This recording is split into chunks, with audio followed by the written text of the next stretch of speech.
Okay, so we're gonna punch in all this data. Tell me if I'm punching in wrong.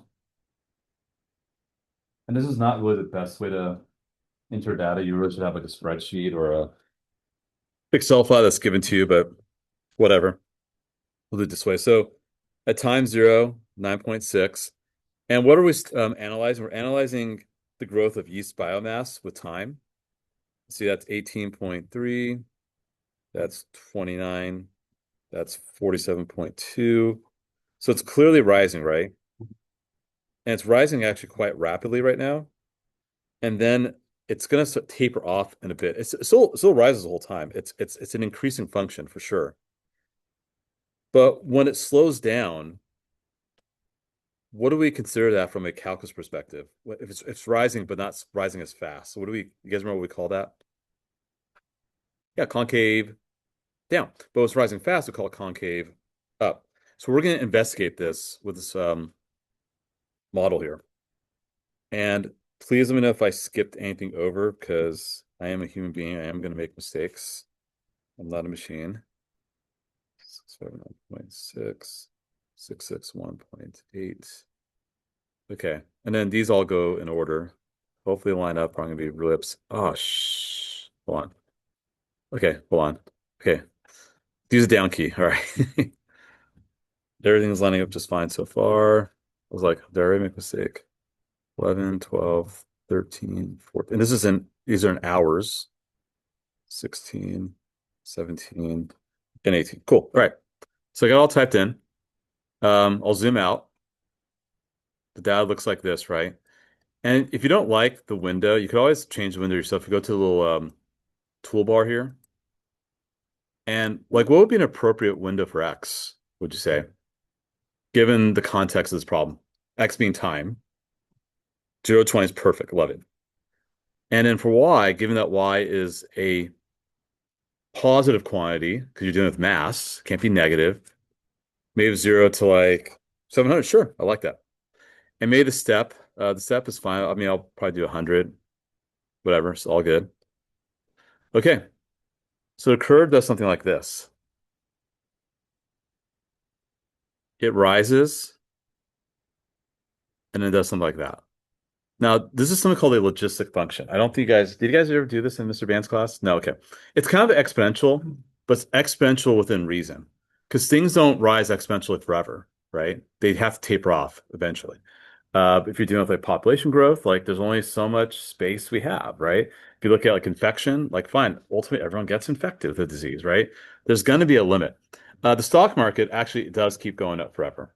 I mean, slowly but surely, it just keeps rising because of inflation, all that stuff. But this, for most part, for population growth or other things, this seems like an appropriate model. So it looks exponential, then it tapers off. Now, when I do my regression technique, I'll go over here. Linear makes no sense. That's totally not linear. Like and if you look at my R squared, actually, the R squared value is actually pretty good. Interesting, but that's not really going to be a good model because it's not fitting the data perfectly. Quadratic's not good. Cubic, maybe a little bit. Um, Quartic is degree 4. Exponential, no way. That got worse, right? Logarithmic doesn't make sense. For some reason, I didn't like that because maybe there's a zero value. I don't know. Yeah, there's a zero value. Power model, nope. That's what we want. Logistic. Sinusoidal, not bad, but it's not going like that forever. Logistics is what we want. We want logistic regression. So the equation's right there. So the scatter plot, check. I already did it for you guys. So scatter plot, check. Logistic function was going to be y equals. Let me go back to this and restate. Um, we'll actually round a little bit to make our life easier. So we'll say 663, 1 plus e negative 0.547, we'll say,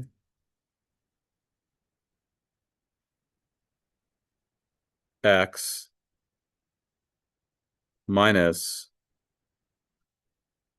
4.271.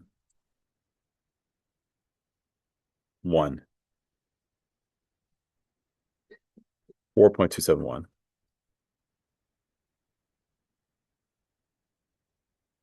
Okay, let me go back to the worksheet. Okay, sweet. There we go. Um, it's a little funny the way it's written compared to this. What do you notice? It's very subtle, but what do you notice between what I wrote down and what the general form is? Like, what's the one subtlety that I'm not seeing here, but I see here? A, exactly right. It's A times E, and I don't see a number being multiplied in here, right? But I could write it that way. How can I play with this exponential expression here so it looks more like this? What would I do to this? It's a pretty straightforward. I'm gonna say it's not straightforward. It's hard to see, but it seems to make sense once I tell you what to do, or someone knows what to do. How can I change this to make it look like what's in the print? If I have E, or let's back a little bit here. What if I had 2 raised to the x plus 2 power? How would I break that down? 2 to the x, y times y. Yeah, you guys have really seen this, like going from right to left. You've seen that all the time. You've seen this in middle school. You have 2 powers of the same base, you add the exponents. You know that, right? Well, if you have 1 power with the exponents being added, why not go the other way? You totally can do that. That's fine. Or what if there's a minus? What would you do instead if there's a minus? Divide, yeah, 100%. So let's do that. We could. So it'd be 663 over 1 plus e negative 0.547x. And by the way, when you do it the minus, that becomes a positive, right? So times e 4.271. Um, that is going to be a nasty number, so be it. But that's going to be your a value. That's going to be the coefficient in front of e. 4.271. Yeah, you get 71.593. So it's 663. And it might make just the rest of the math easier if we write it this way. So I'm going to prefer we do this. 71.593 e negative 0.547x.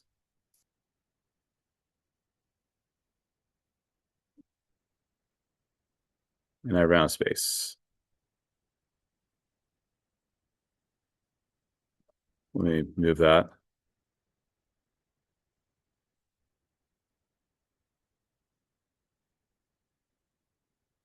Let me write that a little nicer too.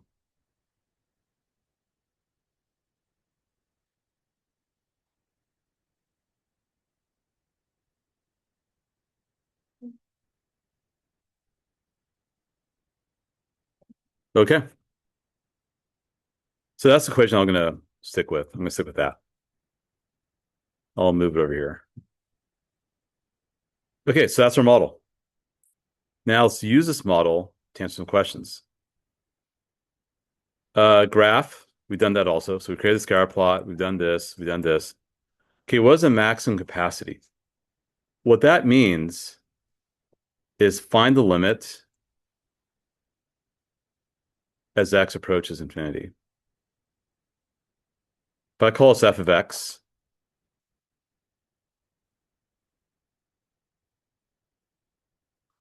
because if you think about it, as time passes, this is going to level off, right? So if you think about it, you don't really have to do much work. If you have 663 over 1 plus 71.593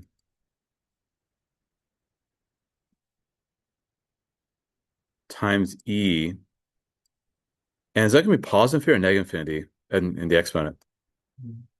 Why negative? There's a negative, right? Yeah, as x approaches infinity. So so e to negative infinity. What would that be roughly? Yeah. Zero. Actually, it's pretty darn close to zero, right? So if that's zero, and what's 7.593 times zero? Oh, what's one plus zero? So what do you get? 663. There you go. So that's your calculus perspective. So I'm going to ask that question. And I'll have you also explain why. Well, it's obvious. So why are we doing this? Um, I'll do as a part F because I'm going to answer part E in a little bit, but part F would be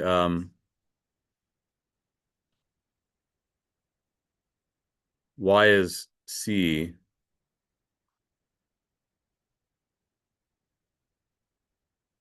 the max capacity? This C right here, right?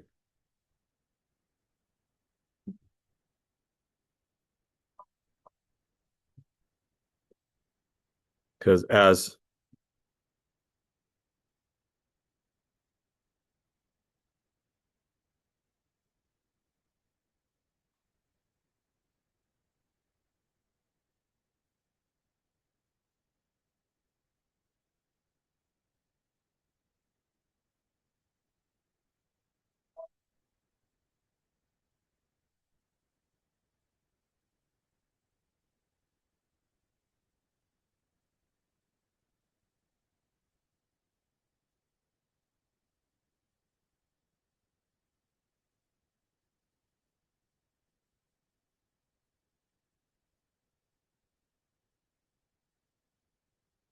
that's what's happening. As timer x approaches positive infinity, the function will reach a limiting value.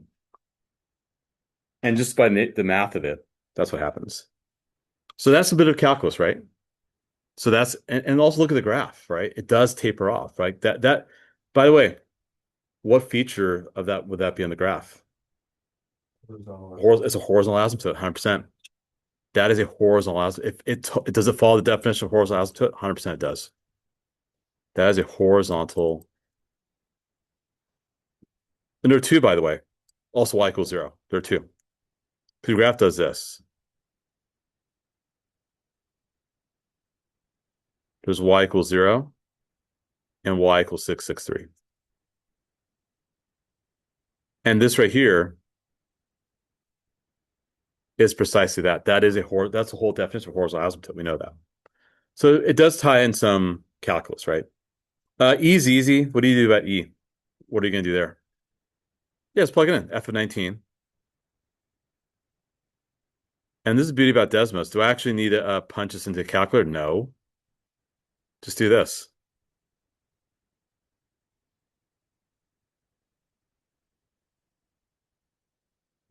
Copy, paste. Right? Isn't that lovely? Call it F of X and do F of 19. Boom. There you go. Took me like 10 seconds. And it's accurate. Just copy and paste the equation. You can't do it on a TI-84 calculator, unfortunately, right? You can try storing, I guess, something, but yeah. And then just type in 19. There you go. So 661 point. Now it is a little off from the data, and that's okay. So I guess 661.571.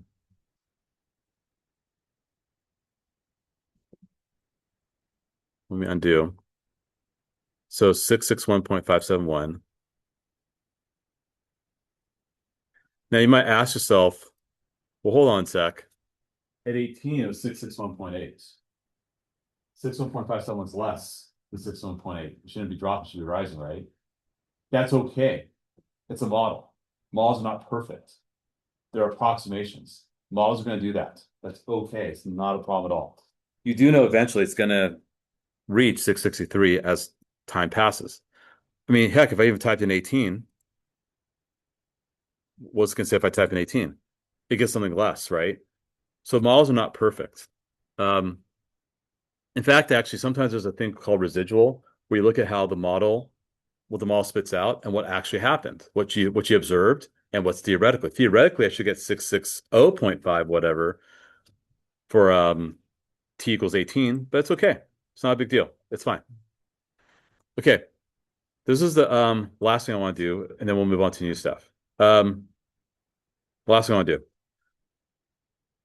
I want to know when is this model increasing at its fastest rates? This is part G. I'm going to clear the screen. Actually, I do want to keep the equation because the equation is kind of important. Um,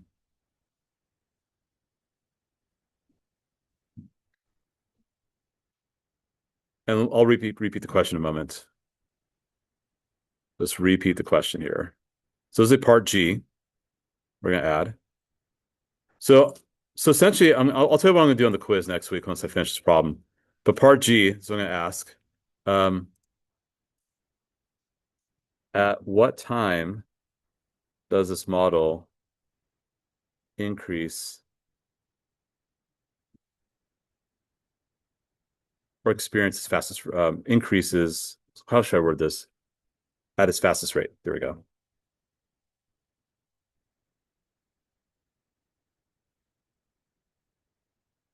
We try to solve this themselves right now. Before we do that, what do we call that point? The point of inflection, 100%. This is cool because I've now connected AP statistics, AP calculus, right? It's pretty neat question. See, you got the biggest advantage, Avery. I kind of made it up because I think it's cool. So, but it's true though. It's true. I got really excited when I thought of this. So yeah, that's what we're doing. So you create a model using some statistics, but use Desmos to do the dirty work for you because they do this model by hand would be a pain in the ass. But now let's use calculus to analyze it. So yes, where you said Kingston, let's analyze it by hand. So what we need to do is find f prime of x, and then find f double prime of x, and then figure out where the point of inflection. So it's going to be a little painful, but it's worth the effort. So f prime of x, actually, before I do f prime of x, let's write like this first. F of x is 663, 1 plus 71.593 times e negative 0.547x raised to -1 power. Does that make sense? I just did a rewrite of f of x. That's all I did. Now, how do I take this derivative? Hope you guys remember after 2 weeks. Otherwise, I'm going to quit. I'm going to do a document and I quit. I didn't teach grade. How do I do it? Good. Has a little drop. Yes. So you move to the front, drop it by 1, and multiply through the inside, right? Okay. So that's what we do. So f prime of x is going to look like this.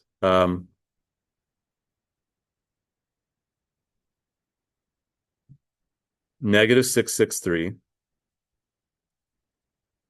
1 plus all that junk because I'm getting lazy. Raise to what power? Then times the derivative of the inside, because it's a chain rule. What's the derivative of the inside going to be?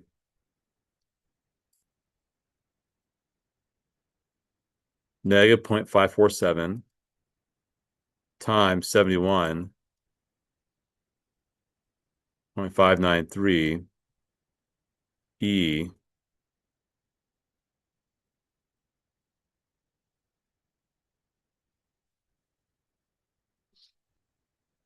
I think I did it right. 0.547. Wait, did I make a mistake somewhere? Like, Wait, hold on. Yeah, it does. Yeah. But you still have to do your chain rule, right? It's a double chain. Because derivative 1 is 0, derivative e to whatever, and then times derivative. Yeah, no, I got that right. Yeah, because what if you had e to the 2x? What's derivative e to the 2x, guys? Correct, yeah. Yeah, I got it. Because you have to take the derivative of the exponent as well. Yeah, okay, I got it. We're good. Okay, so now if I do it again, and trust me, I'll give you something much nicer. This is nasty. Let me erase some other stuff here.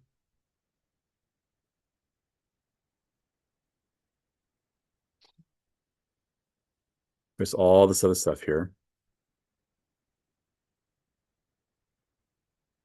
let's move this up to the top.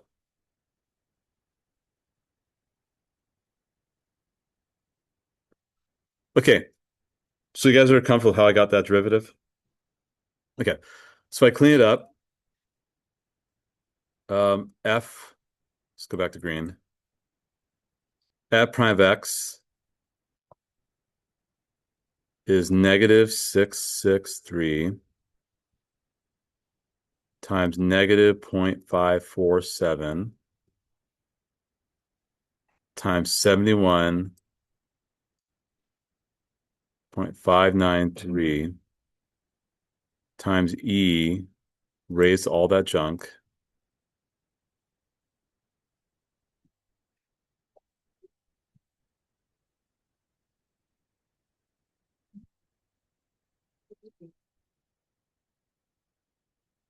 So let me put that in parentheses.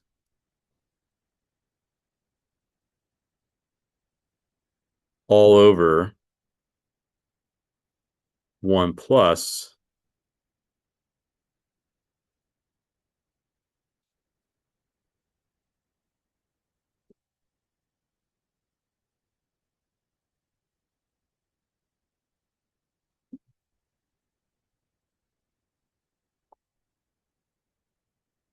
squared. Okay. That's minus. That's time, sorry.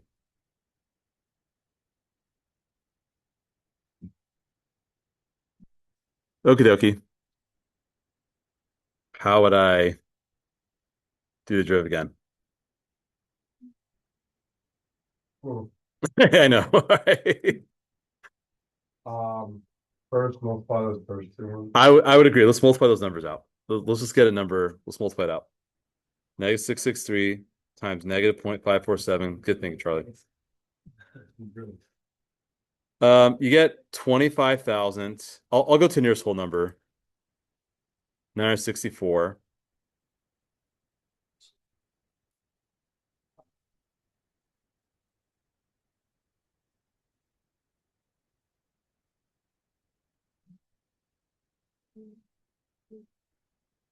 Actually, this is still the first derivative. Still the first derivative. And I'm going to write like this.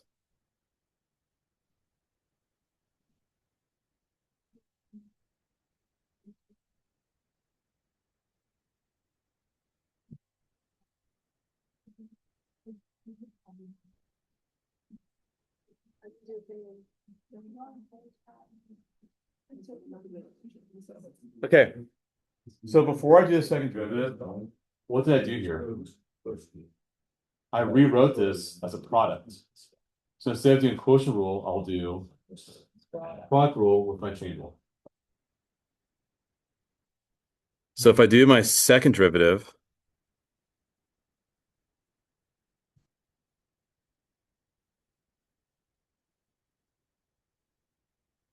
now here's a thing that I kind of don't like, but here's what's happening. It's going to get really nasty. I'll be honest with you. It's going to get really, because I have to take derivative of the first one times the original second plus the other. And then I have to then set it equal to 0 and figure out where the second, because I have to see what a second derivative is 0, right? To find the point of inflection. So one thing you could do in the interest of time is you could actually compute this derivative in the TI4 calculator. Here's how you do it. Or actually, let's do it in Desmos.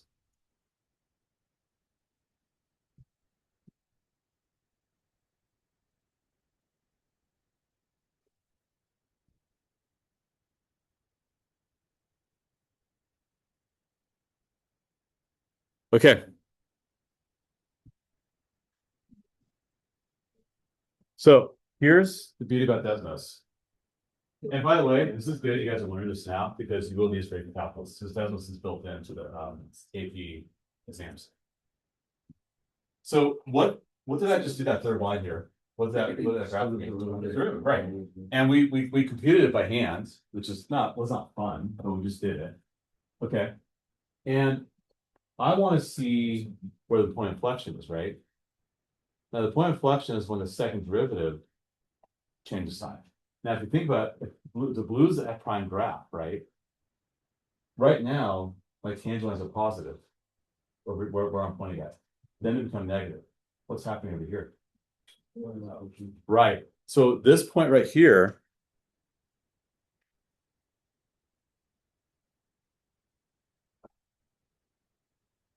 is a horizontal tangent for the F prime graph. So that's when the rate of change of the rate of change becomes zero. See, now what if I did this?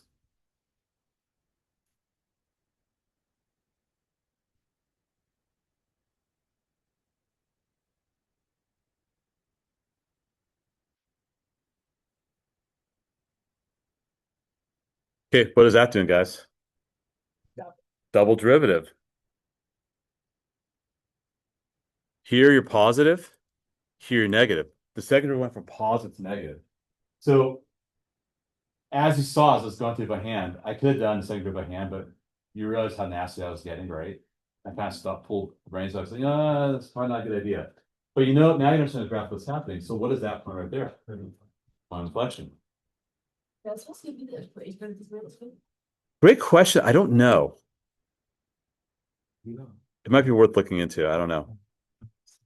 So 7.80768, which if you look at the table, it's rising pretty fast at that moment. Around 8, it's increasing, and then it starts increasing a little more slowly afterwards, right? It starts slowing down a little bit.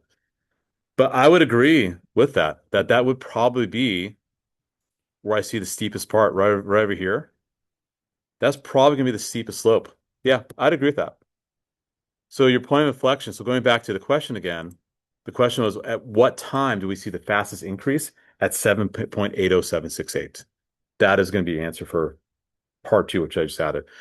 So what I would ask, I'll totally allow Desmos for this because I realize that doing this by hand, and I'll try and make the numbers nicer anyway, but I'll ask you to make a scatter plot. I'll ask you to give me the equation. I'll ask you to tell me the maximum capacity and why that is. And I'll ask you to find me the moment when it hits its fastest rate, which is the point of inflection. Desmos. Desmos. Correct. Right. 100%. Because because the way it's set up, it's e raised to a negative exponent, right? So you're letting x approach infinity. So e to negative infinity is going to be zero, guaranteed. And if that's zero, the whole bottom just goes away. It just becomes one. So yeah. Okay. So that is it for regression. I feel like we checked off that box. We incorporated some calculus. I feel good about that. So now let's talk about the new stuff. And this is gonna be fun. First page will be fun for sure. So the first page is all about pattern recognition. This is already in Schoology. If you take your notes in hold on, wait, I have a quick bracket. Teddy, please not lose this. These are break there. So you don't have that. It's not. I've had also yes, I he doesn't need the coding. You don't need to. Oh, okay. So if you do, but yours. Yeah. Oh, okay. Sorry. No, I've had things that yes, so new is awesome. Yeah, probably not. Oh, so it's oh, we start doing review for this test. Oh, you don't need, right? You don't need either, right? You say the non-calculus. Yes, non-calculus students, yes. Yeah. Yeah. But the non-calculus one is harder than the calculus. Oh, yeah. Non-calculus one is harder. Oh, yeah. Okay. Yeah, because I got to stretch your thinking first. That too, in a good way. All right, so let's talk about this first packet, first page. All right, so what we're doing is we're gonna plug in the term numbers. So the way this is read, we call this a sub n equals n squared plus 1. So we're going to use the first lines to plug in first, find the first 5 terms, and then the second set to write the final simplified terms. So let me actually, I think I have an answer key for this one. So I know, so you guys know what I'm expecting you guys to do.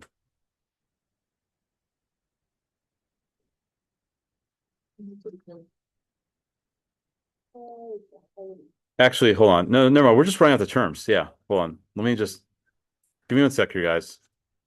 So I make sure I'm leading the guys, leading you guys in the right direction. Because it's been a year since I've done this worksheet.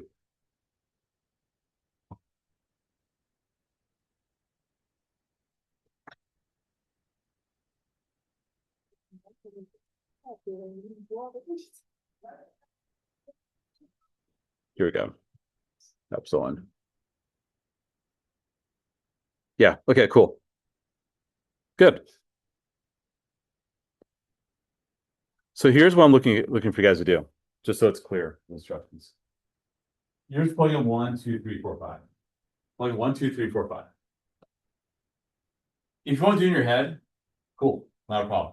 But you can see the first line is like showing your work. So, oh, 1 squared plus 1, 2 squared plus 1, 3 squared plus 1, 4 squared plus 5 squared plus 1. The second line are the actual answers you get from the value. Whether or not you fill both lines, those sublines, I don't care. I just want to make sure you get the right sequence. So all we're doing, so actually this is kind of like mindless work, to be honest. First page. You're just filling out 1, 2, 3, 4, 5 and plugging in. But what we're going to do on the second page is work backwards. I'm going to give you the sequence. You got to give me the formula that goes to the sequence. Before we do that, though, on the second page, let's just practice plugging in. That's all we're doing. Let's practice plugging in. So again, if I plug in 1, 2, 3, 4, 5, I get 2, 5, 10, 17, and 26. You guys agree? I think. Yep.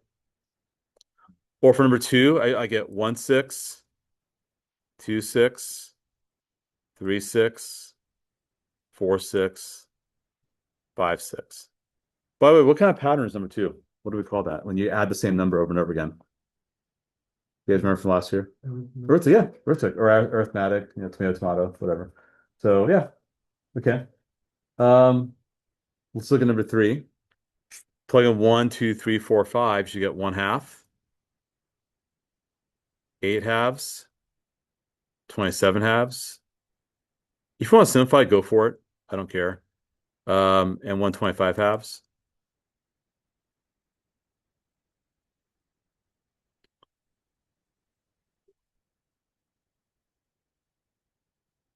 Okay, we're okay with those, the first 3. Okay, let's look at 4, 5. Now they get a little weird. 1/4, 4/5, 9/6, 16/7, 25/8. And I know what kind of pattern that's called. I'm just kidding. It doesn't have a name. It's random. Most of these are random, so don't worry about it. Some won't be geometric, though. I think we're going to run the geometric in a moment. Actually, next one probably is going to be geometric. No, no, it's not. It's not. It's not. Plug in 1, you should get 3/9. Plug in 2, you should have 6/8. Plug in 3, you should get 12/7. Plug in 4, making my head hurt. 24/6. Plug in 5, 48/5. Actually, you shouldn't have made my head hurt. Because guess what? Top and bottom march their own beats. You guys notice the pattern for the top? For the numerators? What patterns the numerators fall on? That's geometric. Yes, we'll put it 2. As it should be, because you have 2 as your base. That's the exponent. And if you look at the bottom one, that's a linear function. Arithmetic sequences, by the way, are linear functions, right? You have a new starting point, and you just have a common difference over and over again. That's all it ever is. So 9, 8, 7, 6, 5. So So sometimes they march their own beat. So like, we're like four kind of did as well, right? Like notice the bottom was rooted, the top was just squaring. So actually, it's kind of good to take a step back sometimes. Ask yourself, wait, what the heck are we doing here? So mindlessly plugging in, which I did say that a few minutes ago. But we do see, oh yeah, the top bottom kind of have some sort of set patterns. Overall, they don't. But if you break it into its compartments, sure, they do. Six. If I plug in one, I should get zero. Plug in two, I should get two. Plug in three, I should get six. Plug in four, I should get 12. Plug in five, I should get 20. Okay. Um,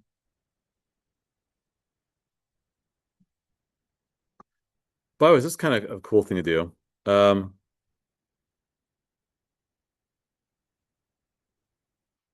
That's n squared minus n, right? If I distribute.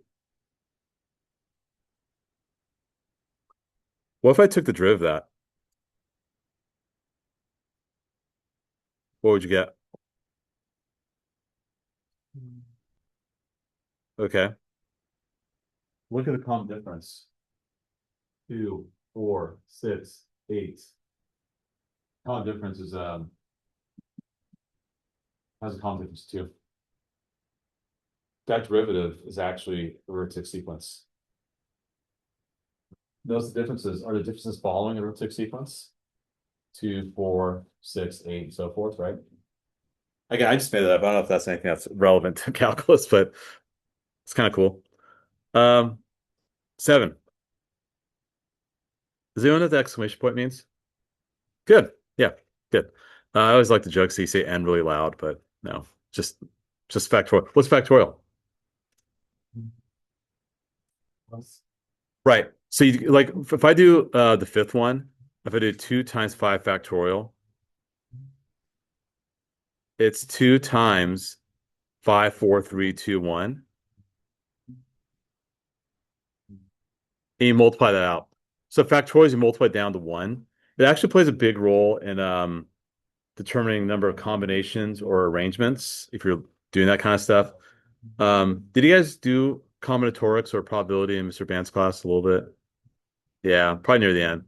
Um, so yeah, that's probably the toughest unit I'd say in algebra two trig honors. So that's 240. So that's 240 for that one. Uh, 1 factorial is 1, so that's 2. 2 factorial is 4, that's 8. 3 factorial is 6, so that's 12. 4 factorial is 24, so that's 48. Yeah. But this number's Wait, did I do that right? No, no, that's supposed to be 4. My bad. My apologies. That's 4. My apologies. So 2, 4, 12, 48, and 240.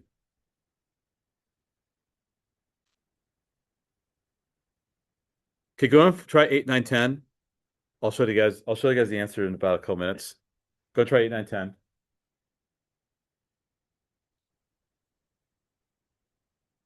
And then we're gonna work backwards.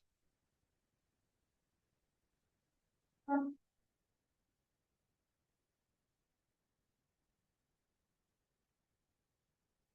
by the way, for 8, 9, 10, those are both rational expressions. So 8 and 9 are rational expressions. But top and bottom follow their own arithmetic sequences. For 10, the top follows a geometric sequence. Actually, it's alternating. And then the bottom will be um arithmetic. Remember 10.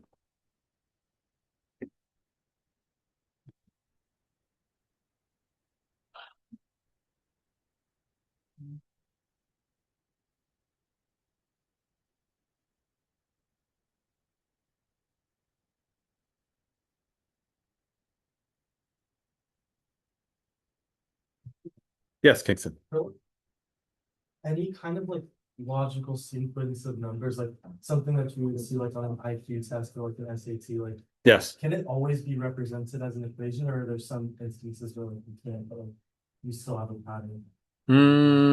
I mean, if not every, I mean, sometimes they're so random, you may not be able to. I mean, you're asking a really good number theory type question. Yeah, you should do advanced. Well, no, you wouldn't be eligible because you're a junior right now. Yeah. Yeah, but that's for the sophomores when they're seniors. If you want to do advanced topics, that's something you kind of explore. Um, so showing some of these answers here.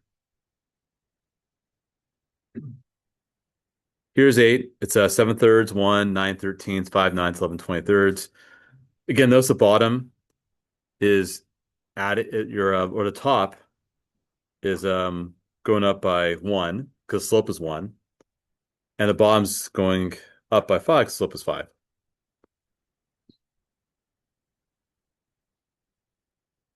For 9, the top goes up by 1, bottom goes up by 3. And for 10, we call this an alternating sequence because you're alternating the signs that go from positive to negative. So when you have -1 raised to the power, that's going to be alternating. So when you have an even exponent, it's positive, odd exponent, it's negative. So, right, that's what's happening there. Starts us being, yeah, it starts off being an even exponent, and then it keeps going back and forth. Um, the bottom goes down by 1, obviously, slope is -1. So hopefully, just get in the habit of like seeing the notation, right? And just calculating terms.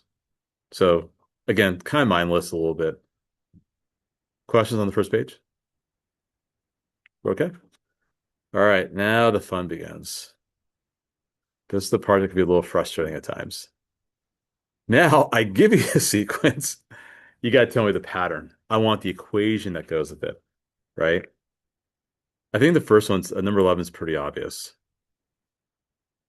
What's the pattern here? So you're taking whatever the term is, and you're raising it to a power. So you could write it as or actually we're just cubing, right? Yeah. So sorry, I was thinking of something else. Yeah, that's all you're doing. There you go. That's easy. Let's look at 12.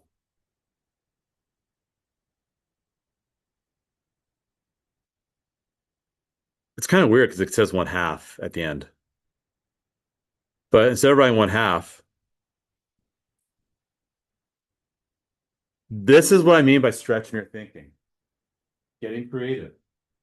Don't get stuck with that 1/2. Make it 5/10.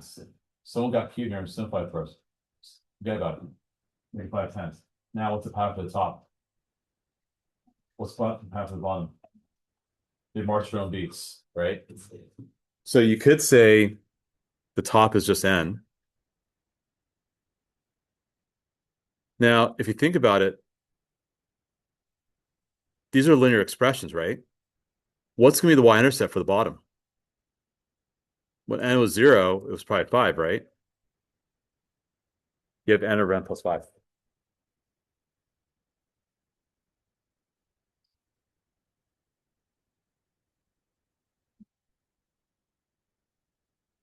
All right, go and try the other 8. Your goal is to make a bunch of equations. Yeah, Cindy, go ahead. Which one? 19. Let's look at 19. I don't know. Hold on. I want to do my head first and then. I don't know. Okay. No, maybe better.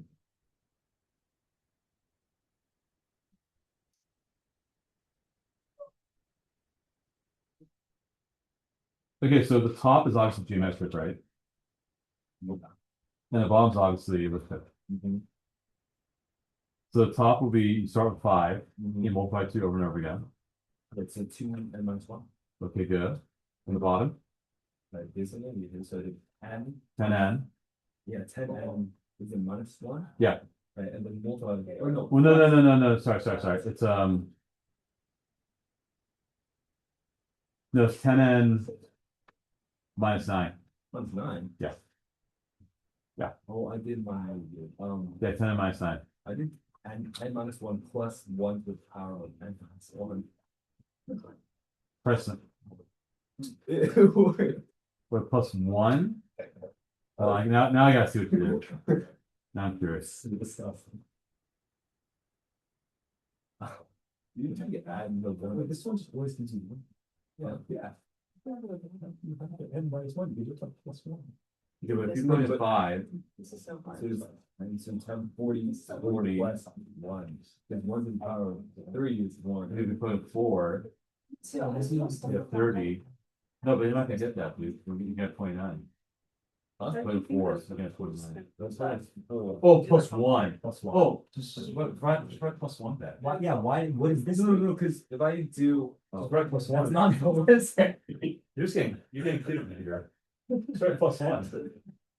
That's just, yeah, but then when you distribute 10, you have 10 and minus 10 plus 1. And what's 10 and minus 10 Oh. plus 1 is 10 and minus 9. Oh. Yeah, I did a little better too. That's okay. I think that doesn't be pointless. It is creative a little bit. So, No, I thought you had -1 raised to that power. My bad. So what you guys are doing is you guys are getting deep into the sequence thinking, which is what you need in in when you do sequence series in calculus, whether you do the BC course or you do sequence series in college, you have to be able to think this way. So it's kind of thinking that I'm kind of training you guys right now. Let's look at 13, 14, 15, see what you guys got there. There could be, but maybe mine might be more simplified. I don't know.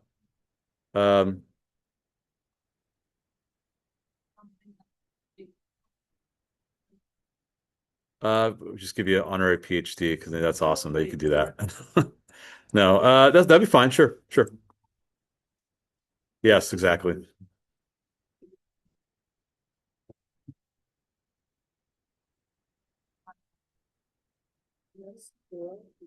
Wait, 2 or 4? Is it 16? Yeah, 2 to 30. It's 2, 4. Yeah, 16 and then minus 4, that would be 12. You guys agree with 13? Yeah.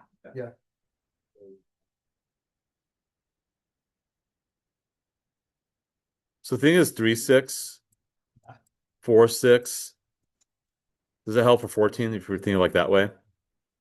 So bomb's always 6. And you're increasing by 1, but starting with 3. So it's n plus 2. That would make sense for that one.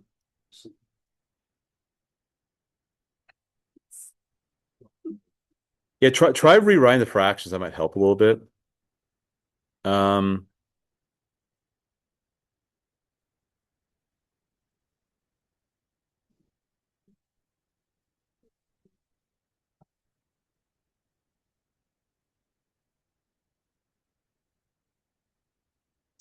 Notice how I rewrote this. What does the top do? It goes up by 2. What does bottom do? It goes down by 2. Think of it this way, guys. So again, let's get creative here a little bit. If you think of it like that, that's not so bad. That's gonna be 2n plus 7. That's gonna be negative 2n plus 7.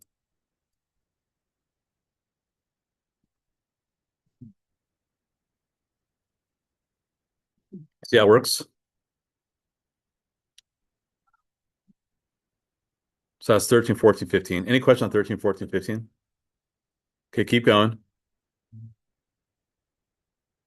We'll check in a few more minutes. Then I'm gonna kind of do a fly over the next pages because I don't think you guys have all the nuts and bolts. There's certain problems I really think are fascinating to talk about. First, I do want to talk about call savings. It's actually in line with a position that consider a part of the fund counts that above, right? Oh, Yeah. I think it's kind of fascinating. So I'm going to show you some challenging sequence problems after we finish this one. Yeah, this answer for 14 really also works. So I got 1 plus 1 6 and minus 1. Yeah, it'll work because what's that happen? Same thing, because that's gonna be 3 6 plus 1 6 n minus 1 6. 1 6 n plus 2 6. N plus 2 6. We might as well do it. This season, that's fine. No, the bottom line is this. you came up with The next something number. that made sense for you, and you probably saw that pattern, right? But, well, one thing we could do, and they're the same, because if you simplify, you get the same thing. So yeah, it's up to you. It's up to you.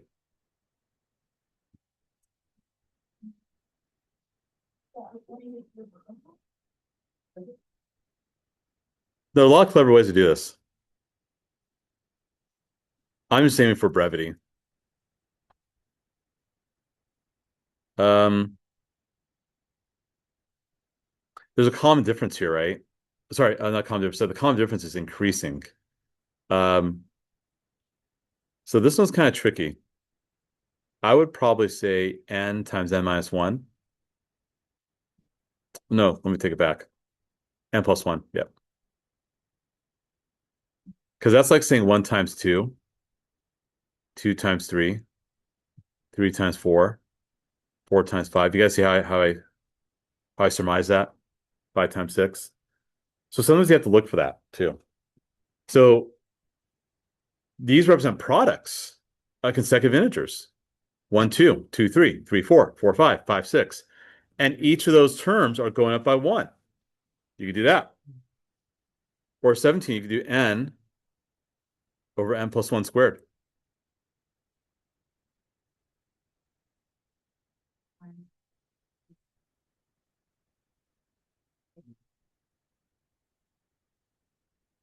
By the way, for 17, what if I took the limit of this as n approaches infinity? What would my infinite term approach? 0. And these are getting smaller. These are getting tinier. Yeah. That's what you want doing when you do secant series data calculus. You start incorporating some. That's what we're gonna do in our last unit. This one here should be it says 2 squared, 4 squared. So it should be 2n squared or 4n squared. Yep.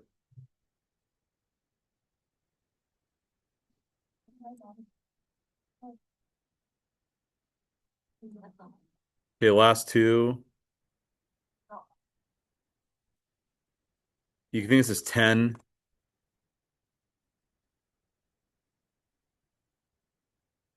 Sorry, 5 over 1. So clearly the bottom goes multiplies by 2. So a sub n.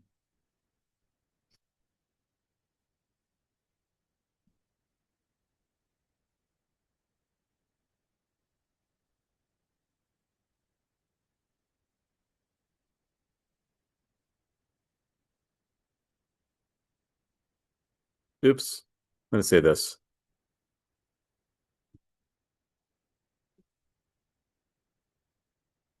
How did you like think of the numerator? The numerator. So it's geometric. So geometric typically has the first term times your common ratio raised to the n minus 1 power. The common ratio is 2, clearly, right? So you need to have 2 as your base. And we know the first term is 5, but if you're going to let 5 be the first term, you probably want you don't want 2 to the n power because then you got 10 as the first term, right? So that's why the n minus 1 goes backwards 1. And when we talk about geometric sequences in a little bit, you'll see why that makes sense. But one thing, you're not going to write as a linear function because you're multiplying. It's a common ratio. So what you have to actually, Ray asked a great question. What you want to do is ask the following question, right? Am I having a common difference or a common ratio? If I'm a common difference, write as a linear function. Because because linear functions have common differences. They have slope, right? The slope represents a common difference. But if you're multiplying, you have a common ratio, right? So it has got to be geometric. So when you have a common ratio, guys, you have to write as an exponential function. So the top is written as exponential because that's what you're doing, right? You're multiplying by same number over and over again. For the last one, for number 20, um, let me think about this one here. It's like saying 11 times 10 to the 0, then 12 times 10 to the 1, then 13 times 10 squared, and 14 times 10 cubed. Would you guys agree with that pattern? Mhm. Yep. So I would do 10n, sorry, um, n plus 10 times 10 minus 1 power. I do that. What did I do? I broke down numbers of smaller parts. And I saw, oh yeah, this part follows arithmetic pattern. Oh, this part follows the geometric pattern. Okay, let's marry those two. That's what I'm doing. Right? Because that's your arithmetic part. That's your geometric part. If you want to distribute it, I'd be kind of nasty. I wouldn't do that. But yeah, but that's how you want to think of it. Think of it as how you can break apart the numbers from a really rudimentary standpoint. Like, oh, what if I'm like dividing these sets of numbers? What if I'm multiplying these set of numbers or something like that? Then you can see the pattern. And I'm pretty sure I had that for 20. Yep. Okay. Not going to spend too much time on the rest of these notes because we took quite a bit while on the regression. Um, I like this one a lot. This is actually a pretty cool question. I like the first page a lot. And then if we have time, maybe we could jump to the end of the set of notes just to have a quick discussion about it. But I like the financial problems. They're really fun. Okay, so this is actually an activity I came up with. Actually, I came up with it for a professional development day to do this with colleagues who are so math phobic or haven't done math a long time, and they actually all got it, which is really neat. Um, and they're able to derive the formula for an arithmetic series. Now, here's the thing: a sequence is lots of numbers, right? A series is when you add up all the numbers. Just keep that in mind. Um, what we're going to do is we're going to try to figure out how to derive the sum of an arithmetic series, or the sum of the sequence, which is a series. So this is not true. I did make this up. Let's say Harmon. Let's say the first row's got 2 seats. Second row's got 5 seats. Third row's got 8 seats. Fourth row's got 11 seats. So every time you go back in Harmon, we'll just assume this happens. I don't know if it's true or not. Um, the number of seats in each row increases by 3. So if the first row, sorry, I lied. I just showed you an arithmetic pattern. My apologies. This is what Harmon does. Okay. Again, I don't know if this is true or not. Assuming the first row Harmon has 16 seats, my apologies, and each row goes up by 2 seats, and there are 20 rows. You want to find out how many total seats are there. Okay, if you just by brute force, what would you do? Write it out. Exactly. Is that efficient? Probably not. But write out. Plus 18 plus dot dot dot until you get to the last number, the last row. Okay. Actually, let's use our fingers and count it. So 16 plus 18 plus, okay, I'm gonna use my fingers here. 16, 18, 20, 22, 24, 26, 28, 30, 32, 34, 36, 38, 40, 42, 44, 46, 48, 50, 52, 54. Okay. So it gets up to 54.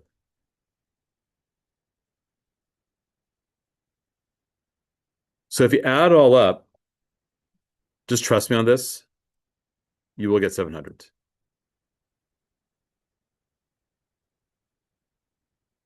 But here's the thing that's interesting, right? Actually, I'm gonna let you. Why don't you guys finish off the rest of the page? You guys, I'll stop talking. You guys finish it off. Finish off the last page. Sorry, finish off the rest of this page. That's what I'm saying. By the way, how many seats will be in the second last row? And the second row had 18. So what do the first and last add up to? Second to last. And how many pairs of 70s do I have? There you go. So what you notice each pair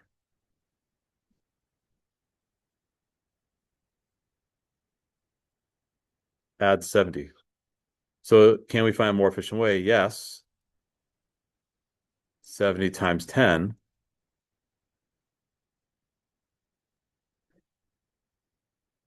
So say I came up with a formula to do this.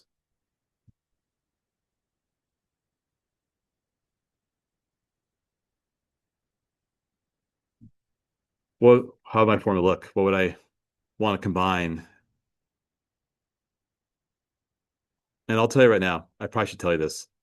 A1 will be my first term.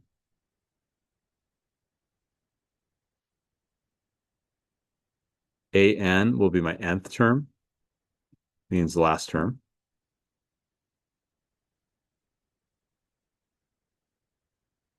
And n's a number of terms or number of rows in this for this context, right?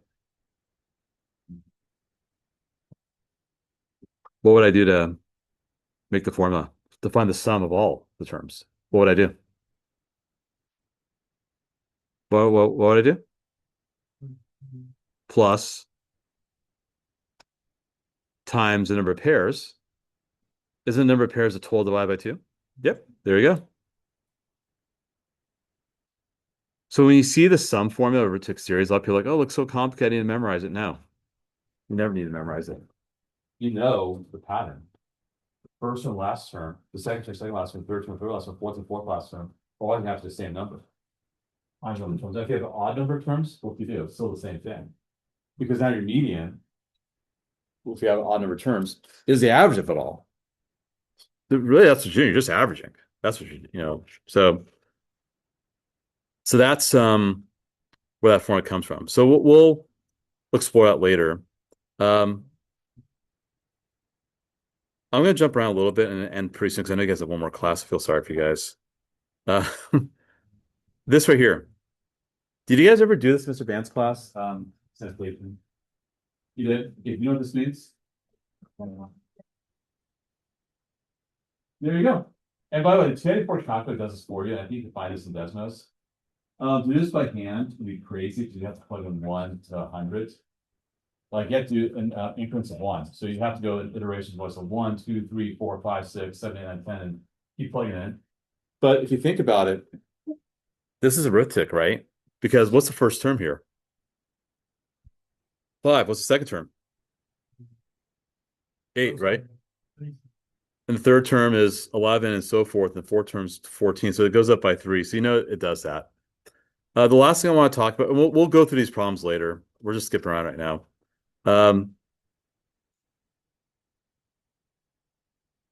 Okay, I'm gonna get I'm gonna get a little political here. I know. On page 7,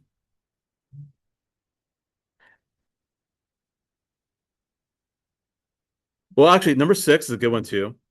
Number 6 will require a logarithm to solve that problem. We'll do that on Thursday. But let's look at 7. 7's a good one, just to think about, and then we'll stop. We're not going to work it out. So you graduate college at age 22. So for you guys, it'll be about 6, years from now, maybe 7 years. Yeah, don't worry about the politics of it, I guess. You find a job right after college, graduate, decide to put away 20 grand per year for retirement. That's a good idea. Yeah, you can actually, I think, do close to that. And you keep this for 40 years until you're ready to retire. Now, here's the thing. If you take away $20,000, like you take $20,000 of your salary, let's say you just go to the bank, you say, give me $20,000. Well, they get kind of nervous if you do that because that might think you're doing some crazy stuff. But but if you take $20,000 out of the bank, let's say you put it under your mattress, right? And for 40 years, you find you have $800,000, right? Sure, your money might be safe. You might be worried about the banks or world catastrophe, things like that. But ultimately, you're probably better off investing that money, right? So let's assume you invest it with an index fund like that follows S&P 500, and let's assume the annual rate of return is about 8%. I think that's being a little too generous. And right, there was a lot of inflation that happened a couple of years. That's still happening now. How much would you have? So this is going to be a future value question, and it will follow a geometric series. We'll talk about this when we meet again on Thursday. But it's just something to think about because it's called compounding, right? Because you put 20,000, like, so you're age 22, you take $20,000 from your account, from your paycheck. You put in the stock market, right? And that 20,000 will sit in the account for 40 years. But then when you turn 23, you take out another 20,000. That's in your account for 39 years because you're going to retire in 40 years from now, right? And so what's going to happen is that every time you pull money out, it's going to see these returns over and over and over again. And what we want to do is we want to be able to compute how much money you have. And that actually follows a geometric series. Um, you'll see you'll wind up with millions of dollars. It's actually a really smart way to save your money. True, you should enjoy life, go travel, buy a car, but live within your means, right? So that's kind of also, we'll talk about being financially savvy. So we'll end there. We'll come back to this on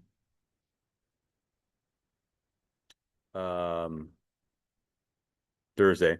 In terms of homework, I don't know if you guys are quite ready to do these problems yet because I haven't really spent too much time talking about sequences and series. And I think you guys might be a little discouraged. So I'll do you guys a solid, no homework. Welcome back. Okay, no homework. Um, but Thursday I will send some homework and we're gonna do this kind of stuff. So I think you guys be ready for that when we meet again on Thursday. So I think it was no homework. I think you think I can